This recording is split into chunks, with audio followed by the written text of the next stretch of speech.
আজ উপাসনা শুরু হচ্ছে নারায়ণ সূক্তম। শ্রী গুরুভ্যো নমঃ। হরিঃ ওম। সহনাববতু সহনৌ ভুনক্তু সহ বীর্যং করবাবহৈ तेजस्विनावधीतमस्तु मा विद्विषावहै। ॐ शान्ति शान्ति शान्तिः। ॐ सहस्रशीर्षं देवं विश्वाक्षं विश्वशम्भुवम् विश्वन्नारायणं देवमक्षरं परमं पदम् विश्वतः परमान्नित्यं विश्वन्नारायणगुं हरिम् विश्वमेवेदं पुरुषस्तद्विश्वमुपजीवति पतिं विश्वस्यात्मेश्वरगुं शाश्वतगुं शिवमच्युतम् नारायणं महाज्ञेयं विश्वात्मानं परायणम् नारायणपरो ज्योतिरात्मा नारायणः परः नारायणपरं ब्रह्म तत्त्वन्नारायणः परः नारायणपरो ध्याता ध्यानन्नारायणः परः यच्च किञ्चित् जगत् सर्वं दृश्यते श्रूयतेऽपि वा अन्तर्बहिश्च तत्सर्वं व्याप्य नारायणस्थितः अनन्तमव्ययं कविगुं समुद्रेऽन्तं विश्वशम्भुवम् पद्मकोशप्रतीकाशगुं हृदयं चाप्यधोमुखम् अधो निष्ट्यावितस्त्यान्ते नाभ्यामुपरि तिष्ठति ज्वालमालाकुलं भाति विश्वस्यायतनं महत् सन्ततगुं शिलाभिस्तुलं भत्याकोशसन्निभम् तस्यान्ते सुषिरगुं सूक्ष्मं तस्मिन् सर्वं प्रतिष्ठितम् तस्य मध्ये महानगनिर्विश्वार्चिर्विश्वतो मुखः सोऽग्रभुग्विभजन् तिष्ठन्नाहारमजरः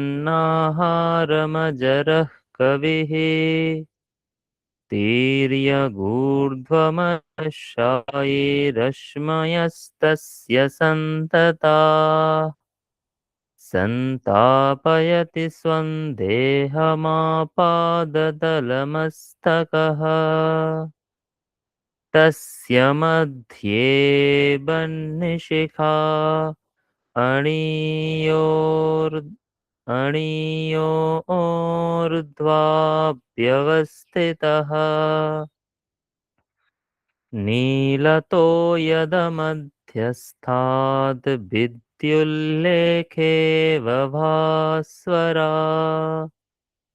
नीवारशूकवत्तन्वी पीताभा स्वत्यणूपमा तस्या शिखाया मध्ये परमात्मा व्यवस्थितः।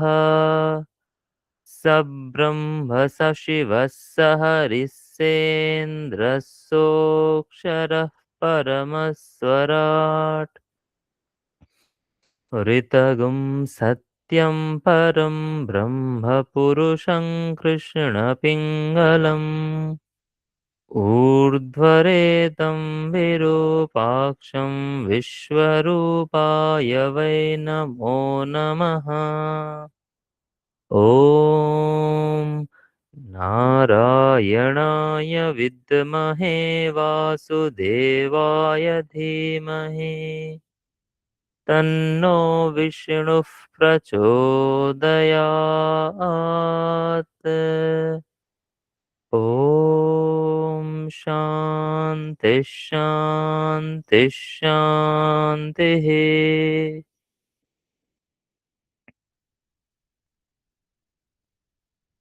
श्रीमद्भगवद्गीता सप्तम अध्याय।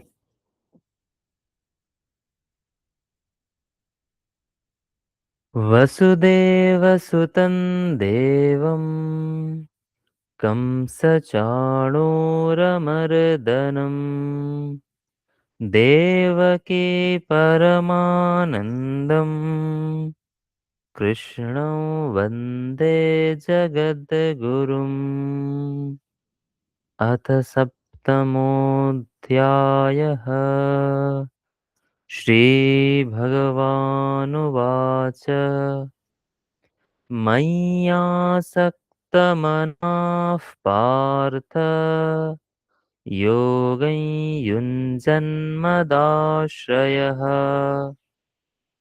असंशयं समग्रं माम् यथा ज्ञास्यसि तच्छृणु। ज्ञानं सविज्ञानम् इदं वक्ष्याम्यशेषतः। यज्ञात्वा नेह भूयोऽन्यत् ज्ञातव्यमवशिष्यते। मनुष्याणां सहस्रेषु कश्चिद्यतति सिद्धये यततामपि सिद्धानां कश्चिन्मां वेत्ति तत्त्वतः। भूमिरापो नलो वायुः खं मनो बुद्धिरेव च अहङ्कार इतेयं मे भिन्ना प्रकृतिरष्टधा। अपरेयमितस्त्वन्याम् प्रकृतिं विद्धि मे पराम्। जीवभूतां महाबाहो ययेदन्धार्यते जगत् एतद्योनीनि भूतानि सर्वाणीत्युपधारय। अहं कृत्स्नस्य जगतः प्रभवः प्रलयस्तथा मत्तः परतरं नान्यत् किञ्चिदस्ति धनञ्जय। मयि सर्वमिदं प्रोतं सूत्रे मणिगणा इव। रसोऽहमप्सु कौन्तेय प्रभास्मि शशिसूर्ययोः। प्रणवः सर्ववेदेषु शब्दः खे पौरुषनृषु। पुण्यो गन्धः पृथिव्यां च तेजश्चास्मि विभावसौ। जीवनं सर्वभूतेषु तपश्चास्मि तपस्विषु बीजं मां सर्वभूतानां विद्धि पार्थ सनातनम् बुद्धिर्बुद्धिमतामस्मि तेजस्तेजस्विनामहम् बलं बलवतां चाहं कामरागविवर्जितम् धर्माविरुद्धो भूतेषु कामोऽस्मि भरतर्षभ ये चैव सात्विका भावा राजसास्तामसाश्च ये मत्त एवेति तान् विद्धि न त्वहं तेषु ते मयि त्रिभिर्गुणमयैर्भावैः रेभिः सर्वमिदं जगत् मोहितन्नाभिजानाति मामेभ्यः परमव्ययम् दैवी ह्येषा गुणमयी मम माया दुरत्यया मामेव ये प्रपद्यन्ते मायामेतां ते न मां दुष्कृतिनो मूढा प्रपद्यन्ते नराधमाः माययापहृतज्ञाना आसुरं भावमाश्रिताः।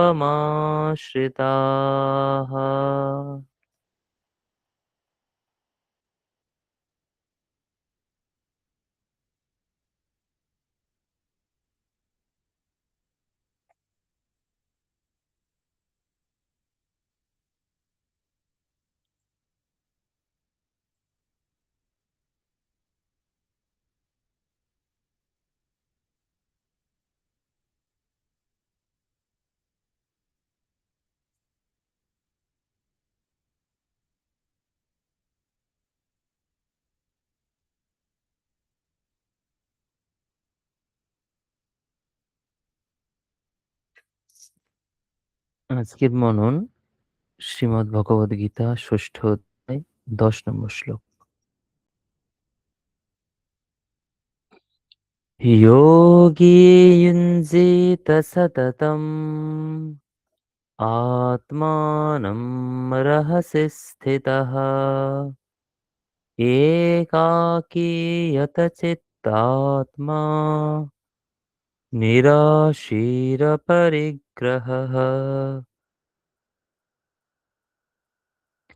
योगी युञ्जीत सततम् आत्मानं रहसि स्थितः एकाकीयत चित्तात्मा নিরাশীরপরিগ্রহঃ।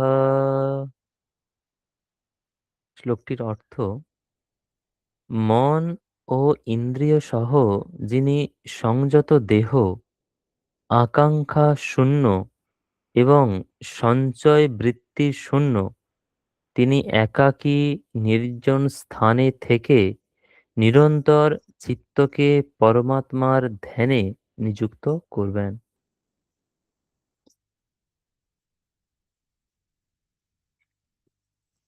আমাদের প্রসঙ্গ চলছিল যোগারূঢ় ব্যক্তির কথা। যোগারূঢ় ব্যক্তি যিনি যোগী, যিনি যোগে আরূঢ় হয়েছেন, অর্থাৎ যিনি সমাধির মাধ্যমে চিত্তকে একাগ্র করেছেন, যিনি আহ,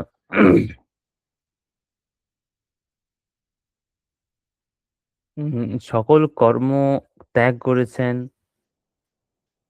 তাকে, এবং তিনি আমাকে বলা হয়েছিল আগে সর্বসংকল্প সন্ন্যাসী, অর্থাৎ যিনি সমস্ত সংকল্প অর্থাৎ কামনা বাসনা এই সমস্ত কিছু ত্যাগ করেছেন, তিনি আসলে যোগারূঢ় ব্যক্তি। সেই ব্যক্তি, তার বৈশিষ্ট্য, তিনি কিরকম হবেন সেই প্রসঙ্গে কিছু শ্লোক বলা হয়েছে, যে তিনি নিজেই নিজেকে উদ্ধার করবেন। আহ কারণ আত্মাই আমাদের বন্ধু, আত্মাই আমাদের শত্রু। সুতরাং আহ তিনি বন্ধু, যেই আত্মা বন্ধু আত্মা শত্রু বলতে সেখানে বলা হয়েছিল আত্মা শব্দের অর্থ মন করা যেতে পারে, অথবা আত্মা শব্দের অর্থ আত্মা এইভাবেও রাখা যেতে পারে, সংযত আত্মা, অর্থাৎ যিনি সংযত চিত্ত অথবা নিজেকে সংযত করেছেন, সেই রকম ব্যক্তি যোগারূঢ় ব্যক্তি, যিনি সকলের মধ্যে সমবুদ্ধি সম্পন্ন, আহ, এবং বলা হয়েছিল সমা লোষ্ট আস্ম কাঞ্চন, যিনি লোষ্ট অস্ম কাঞ্চন, অর্থাৎ যিনি পাথরের নুড়ি অথবা কাঞ্চন, মানে সোনা, তাদের মধ্যে সমদৃষ্টি সম্পন্ন, তিনি হচ্ছেন যোগী। এবং তিনি সমস্ত ব্যক্তির মধ্যেও সমবুদ্ধি সম্পন্ন। সে মিত্র মানে বন্ধু হোক, সুহৃদ হোক, উদাসীন ব্যক্তি হোক, মধ্যস্থ, দেশ্য অর্থাৎ আম, তার বিরোধী ব্যক্তি, অথবা আত্মীয়, সাধু অথবা পাপী, সকল ব্যক্তির মধ্যেই তিনি সেই সমবুদ্ধি সম্পন্ন হন। এরকম ব্যক্তি হচ্ছে যোগারূঢ় ব্যক্তি। সেই যোগারূঢ় ব্যক্তি কিরকম আচরণ করেন বা কিভাবে সাধনা করেন সেই প্রসঙ্গে বলা হচ্ছে এই শ্লোকটি। যোগী যুঞ্জিত সততম আত্মানম রহস্য স্থিতঃ। যিনি যোগী ব্যক্তি, যিনি যোগী মানে যিনি যোগের দ্বারা চিত্তকে সমাহিত করেছেন, তিনি সততম সব সময়, রহস্যে স্থিতঃ, রহস্য মানে একান্তে, একান্তে থেকে, অর্থাৎ নির্জনে থেকে, উম যেখানে একাকী থাকতে পারবেন, যেখানে বেশি কলরব হবে না, নির্জনে থাকতে পারবেন, সেই রকম জায়গাতে সততম সবসময় তিনি সেখানে থেকে, আত্মানম ইউঞ্জিত, যিনি, আত্মা শব্দের এখানে অর্থ হচ্ছে অন্তঃকরণ বা মন, যিনি মনকে সবসময় যোগযুক্ত করবেন। যোগযুক্ত করবেন মানে আত্মার সঙ্গে একাগ্র করবেন। যোগী ব্যক্তি সবসময় রহস্য মানে একান্তে আত্মাকে অর্থাৎ অন্তঃকরণকে সমাহিত করবেন, একাগ্র করবেন। আর কি বলা হচ্ছে, একাকী যতচিত্ত আত্মা, একাকী অর্থাৎ সমস্ত কিছুকে ত্যাগ করে, একাকী মানে একা একা, একা একা মানে হচ্ছে তিনি অন্য সমস্ত কিছুকে ত্যাগ করবেন। রহস্য স্থিত হওয়া, এটাও বলা হচ্ছে নির্জনে, অর্থাৎ সমস্ত কিছুকে ত্যাগ করবেন, ত্যাগ করে যতচিত্তাত্মা, যিনি চিত্ত অর্থাৎ মন বা অন্তঃকরণ, এবং আত্মা শব্দের অর্থ এখানে অর্থ শঙ্করাচার্য করেছেন শরীর, অর্থাৎ যিনি শরীরকে সংযত করবেন এবং তার চিত্ত বা অন্তঃকরণকেও সংযত করবেন। এবং নিরাশীহি অপরিগ্রহ, নিরাশীহি, যিনি, যার মধ্য থেকে সমস্ত অসীহি অর্থাৎ তৃষ্ণা চলে গেছে, সেই সেই ব্যক্তির কথা বলা হচ্ছে, তার মধ্য থেকে সমস্ত তৃষ্ণা চলে যাবে। এবং অপরিগ্রহ, যিনি পরিগ্রহ করেননি, পরিগ্রহ করেন না, সেই তার কথা বলা হচ্ছে। পরিগ্রহ মানে হচ্ছে আহ গ্রহণ করা। যিনি অপরিগ্রহ, যিনি কোনো কিছু গ্রহণ করেন না, অর্থাৎ এখানে সেটা সঞ্চয় বৃত্তি শূন্য বলছেন, যিনি কারো কাছ থেকে গ্রহণ করেন না বা সঞ্চয় করেন না। আর নিরাশীহী শব্দের অর্থ যিনি আকাঙ্ক্ষা শূন্য, যিনি যার মধ্য থেকে সমস্ত বাসনা চলে গেছে, এইরকম ব্যক্তি হচ্ছেন যোগী। তাহলে এখানে কতগুলো জিনিস বলা হলো, চারটে জিনিস বলা হয়েছে। যোগী একাকী অন্তঃকরণকে সংযত করবেন, অন্তঃকরণকে সংযত করে, মনকে সংযত করে তিনি পরমাত্মার সঙ্গে, পরমাত্মার ধ্যানে সেই আত্মাকে নিযুক্ত করবেন। এবং তিনি তার চিত্ত এবং শরীর দুটোকে সংযত করবেন। তিনি নিরাশীহী, অর্থাৎ তার মধ্য থেকে সমস্ত তৃষ্ণা চলে যাবে, সমস্ত বিষয় বাসনা চলে যাবে, এবং তিনি কারো কিছু জিনিস গ্রহণ করবেন না বা সঞ্চয় করবেন না। এইগুলো হলো যোগী ব্যক্তির লক্ষণ। যোগী মানে এখানে কিন্তু সন্ন্যাসী, কর্মযোগী নয়। কারণ আমরা যদি প্রসঙ্গ দেখি, যোগারূঢ় ব্যক্তির কথা বলছেন এখানে। সর্ব আহ, স- সেই সন্ন্যাসীর কথাই বলা হচ্ছে, এখানে কর্মযোগীর কথা বলা হচ্ছে না। তাহলে এই যে গুণগুলো আছে, এগুলো যেমন সন্ন্যাসীর ক্ষেত্রেও হবে, এগুলো গৃহীরা সমস্ত কিছু এগুলো হয়তো করতে পারবে না। কারণ গৃহীর পক্ষে একাকী থাকা, নির্জনে থাকা সবসময় সম্ভব নয়। সেই জন্য ঠাকুর রামকৃষ্ণ বলেছেন যে যখনই পারবে একাকী হয়ে, একাকিত্বে থেকে বা নির্জনে থেকে ভগবানকে ডাকবে। আহ সেটা যখন সংসারে থাকতে গেলে আমরা সবসময় একাকী থাকতে পারি না, আমাদের পরিবার পরিজনের সঙ্গেই থাকতে হয়। কিন্তু যখন সুযোগ পাওয়া যাবে তখন অল্প দিনের জন্য হলেও উম নির্জনে থেকে ভগবানকে ডাকতে হবে, ভগবানের জন্য কাঁদতে হবে। ঠাকুর বলেছেন আহ সেটা একদিন হতে পারে, একবেলা হতে পারে, কিন্তু ভগবানের জন্য নির্জনে থাকতে হবে এবং ভগবানকে ডাকতে হবে। আর ঠাকুর বলেছেন ধ্যান করবে কোথায়? মনে বনে কোণে। যদি আমরা সংসারী, আমরা যেহেতু সন্ন্যাসী নই, আমরা সংসারী, তাদের ক্ষেত্রে কি হবে? ঠাকুর বলছেন ধ্যান করবে মনে বনে কোণে। অর্থাৎ মনে মনে ধ্যান করবে, সংসারের মধ্য থেকেও ধ্যান করবে, কিন্তু কেউ যেন জানতে না পারে, মনে মনে।